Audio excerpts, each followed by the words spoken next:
Welcome back sa aking channel. Celebrity crush ni Eman Baco sa pinangalanan ng netizens, dahil sa angking ganda daw nito. Sino kaya ang artista na ito? Panuurin at pakinggan ang buong detalye.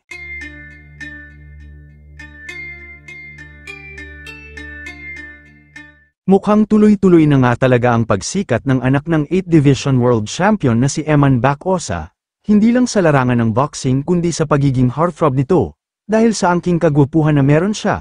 Kaya naman maraming netizens ang kilig na kilig sa kanya ngayon. Bukod dyan, dagdag pogi points din daw ang kanyang pagiging humble at pagiging mapagmahal na anak sa kanyang magulang, kaya naman nagiging inspirasyon na siya ng marami. Lalo na nung marinig ang kwento ng kanyang buhay, sa kabila ng hirap na pinagdaanan at pangungulila sa kanyang ama na si Manny Pacquiao, ay naging matibay pa rin ito at mas pinili na intindihin ang kanyang sitwasyon, dahil alam niya kung saan siya lulugar. At dahil na rin sa magandang payo ng kanyang ina na si Joanna. Kaya naman ang pag-amin ni Eman sa kanyang kwento ng kanyang buhay, ay naging daan para maging inspirasyon siya ng marami. Dahil sa kababaan ng loob nito, idagdag mo pa ang pagiging gwapo niya. Kaya maraming kababaihan ngayon ang nagpahayag ng kanilang pagka-interes kay Eman.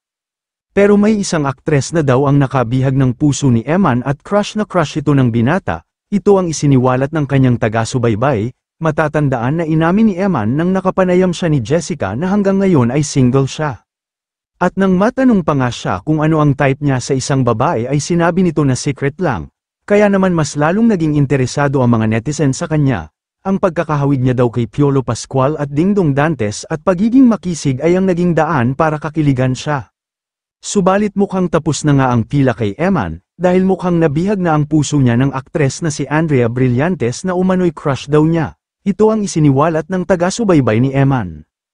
Napansin din ng ilang netizens na naka-follow daw si Eman at Andrea sa isa't isa sa Instagram, subalit wala pa naman itong kumpirmasyon kung totoo ito, at wala pang pahayag dito ang dalawa. Ayon pa nga sa komento ng netizens, hindi na daw nakakapagtaka kung magka-crush si Eman kay Andrea, dahil napakaganda nito at Pilipinang-Pilipina ang beauty, idagdag mo pa dito ang pagiging morena at sexy nito.